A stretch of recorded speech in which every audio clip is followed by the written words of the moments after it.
So people have hypertension. You go to the doctor and the doctor says you have hypertension. You've never ever heard the term atherosclerosis, which is the underlying cause of most cases of hyperpressure. If you have had a heart attack, you'll say, well, you had a heart attack. Nobody says the heart attack was caused by atherosclerosis, which is clogged. You may hear clogged arteries, but you rarely ever hear that term, atherosclerosis. But this is probably the most common disease in the world. If you go to the UN, the WHO website, they will tell you that hypertension is the most common disease. Well, the underlying cause of hypertension is atherosclerosis. And of course, the most common cause of death is cardiovascular disease. The underlying cause of cardiovascular disease is atherosclerosis. So this is a disease that you should know about. You rarely hear about it because the treatment for atherosclerosis is not, there's no pill that you can take to treat atherosclerosis. The way you treat atherosclerosis is to change your diet. It's to unclog your arteries. The way you unclog your arteries is dietary. So it's rarely ever discussed because most doctors are telling you to adopt a plant-based diet. We've got statins to stabilize the plaque, but it doesn't stop the plaque or reverse the plaque specifically.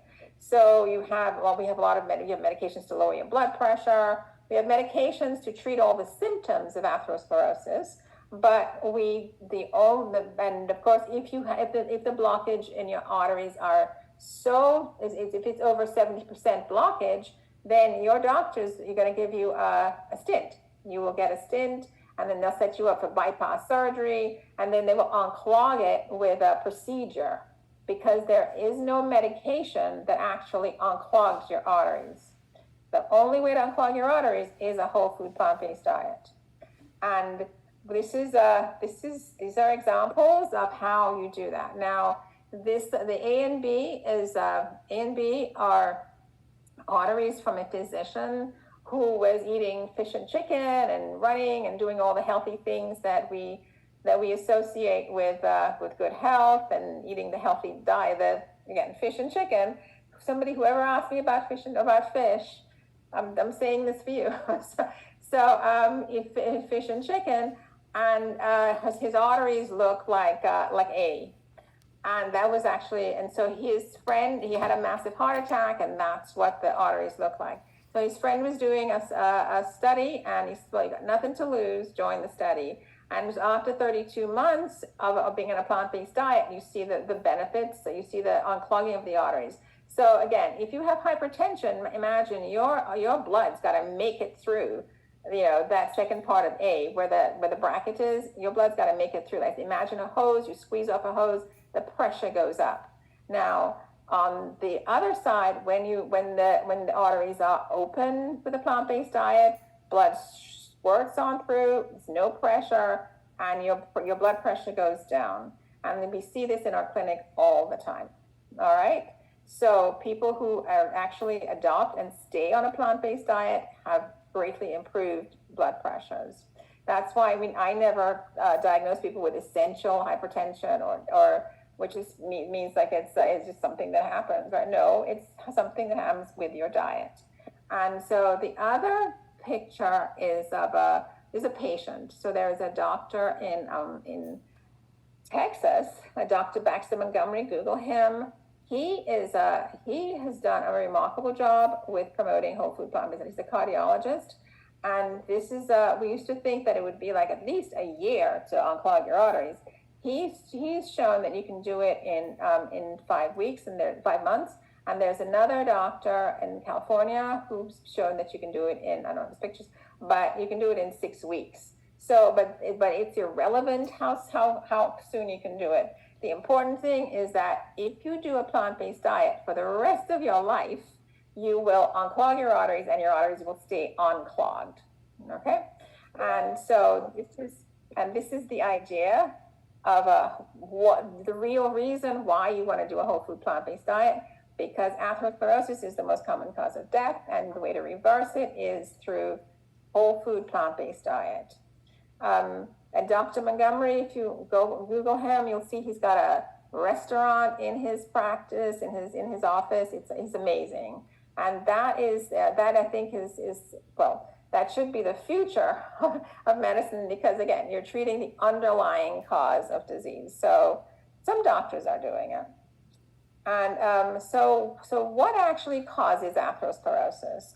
We all know about cholesterol. You go to the doctor, you're testing your cholesterol level. What is it? Is it high? Is it low?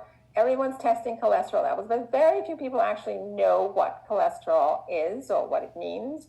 So your cholesterol, your body makes cholesterol, and every single cell in your body has a membrane, and in that membrane is cholesterol. Cholesterol helps to maintain the structure of the cell. It's a wax-like compound that maintains the structure of the cell. So it's a very important substance for life. It makes the hormones, whether if you're a man, it's making your testosterone. If you're a woman, it's making your estrogen.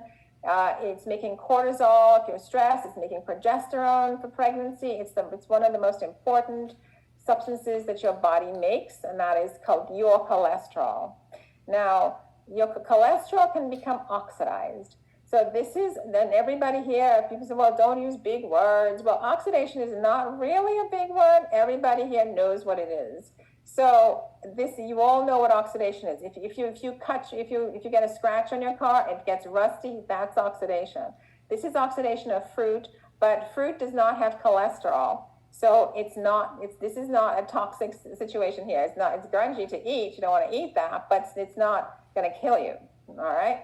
And so for those of you who are interested in the science, this is what happens. Basically, you have oxygen being added to the cholesterol molecule, and it happens when cholesterol is exposed to light, heat, processing. So when you take a piece of chicken and you fry it at high heat, you're oxidizing a lot of the cholesterol. Or if you have an egg and you fry it, you're oxidizing the cholesterol.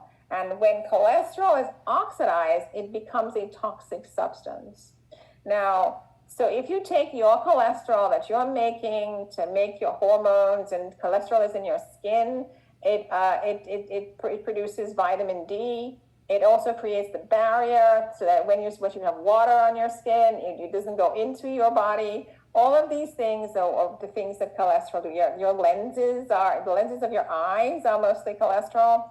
So, but if you take your cholesterol and you put it into a petri dish with the cells that line your arteries, nothing happens, right? Your cholesterol does not harm you. If you put that into a petri dish, this is all one of the biologists told me that's not a good picture. She's going to give me a better picture. But this is the picture I have. This is from the research paper where I got this from, and this is a picture. So if you take cholesterol and you get the cells that line your arteries, nothing much happens. They just sit around all together and then nothing happens. But if you take oxidized cholesterol, and the one that's in my research project is 7-keto-cholesterol, but it's just one of many cholesterol oxide compounds. If you take that, you put it into a petri dish, you see it starts to kill the cells. So it is a toxic substance. It's a poison. As Judith told me, don't say toxic, say poison. So it's a poison that you should be aware that it's poisonous to your cells. And but it's not so much that it's killing your cells. It's the immune response that you get. So anything that is harmful to your body is not going to let stuff sit around and harm you. Your immune system mounts a response. And that response is what causes the atherosclerotic plaques. That response is what causes you to have the buildup of plaque in your arteries, because you have these cells. Okay.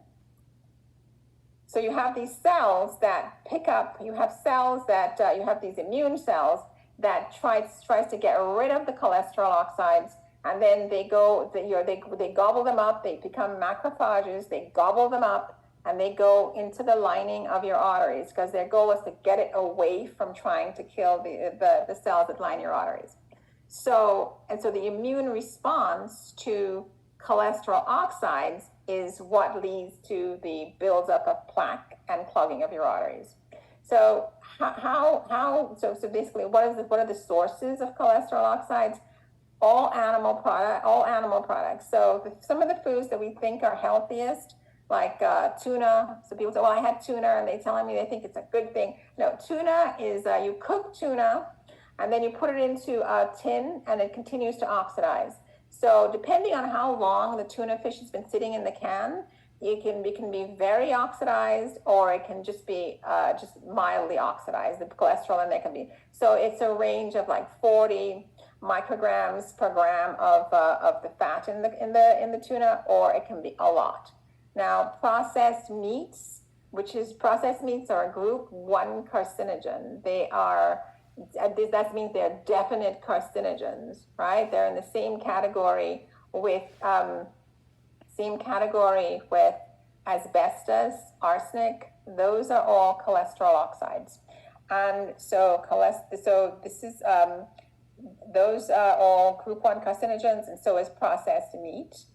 A raw piece of chicken doesn't have very much, but as you bake it, you cook it, you grill it, and I had another picture with frying. Frying chicken increases the cholesterol oxides, and it just multiplies them significantly. So fried chicken is really high in cholesterol oxides, and the foods we think is so the lady who asked me about salmon also contains cholesterol oxides. And you can see that I have a slide if you're curious to know how much that is, but you can see that it has cholesterol oxides. And processed milk. Now, milk from a cow, which I'm not recommending that anybody go and drink milk directly from a cow, but cow's milk has minimal amounts of direct raw cow's milk, because if it sits around for a while, it becomes oxidized too. But when milk is skimmed and processed, so the fat's removed, and then the processing is that they spray it onto a wall, and then they collect the powder, that oxidizes the cholesterol. So the food that you think is making you healthier, that skim milk, is actually full of cholesterol oxides and a pretty toxic substance, pretty toxic food. And of course, ghee is really butter oil. So Ravi knows what ghee is, but so you have Indians in India who are vegetarians. When they come to England, they have very high levels of heart attacks and strokes, higher than expected levels, compared to the people to the English who are eating steak and kidney pie and the things that we think are horrible. So, well, to them it's good, but the things that we think are high, as are high in meat, those foods are actually the ghee. So they could not figure out why the Indians who were vegetarians were having heart attacks and strokes at the same rate as people who are eating steak and kidney pie and those foods. It turns out it was the ghee. Ghee is very, very high in cholesterol oxides because of the way it's made. They take milk, they whip it into butter, and then they boil the butter so that they heat it again. So it's mostly cholesterol oxides, and cholesterol oxides again are toxic. And of course, raw eggs, not much, but I'm not advocating raw eggs.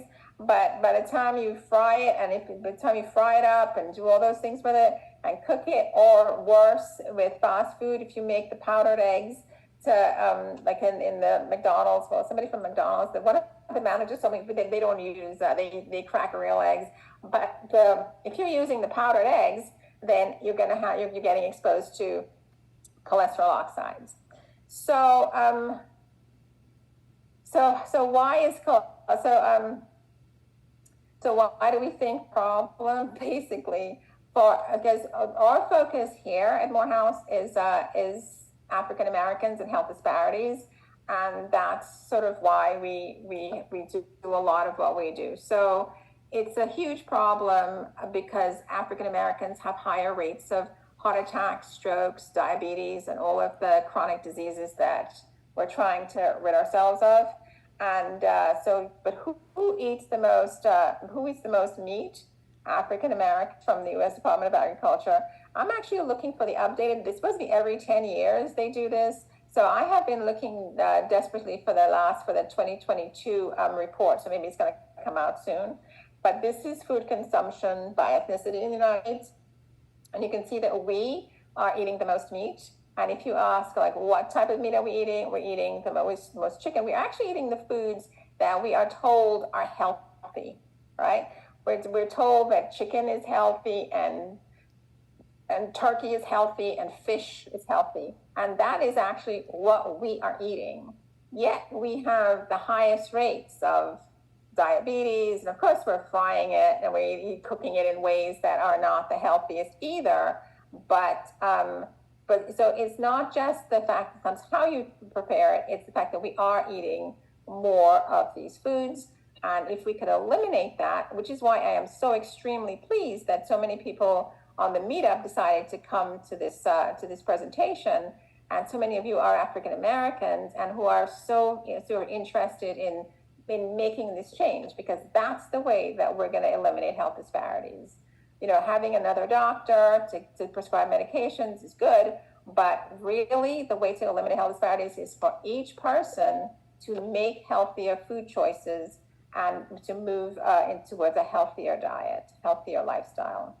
And again, the southern food pyramid, again, fried chicken. So people who eat on the southern food pyramid have higher rates of the Bible Belt, the South.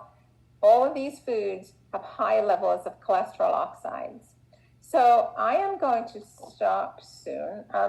So you have an idea. So I'm going to move along a little bit faster. So because I would really like to have a presentation, another presentation. So African Americans, so we have the highest rates, and I'll discuss some more of this with you and in the coming months. But so plant-based, so people are you have to be very careful with plant-based, the term plant-based, because the food industry has caught on, and this is fake meat with eggs and sausage, which is really not the sort of, to be read the labels very, very carefully. And we will talk some more about this in the coming weeks.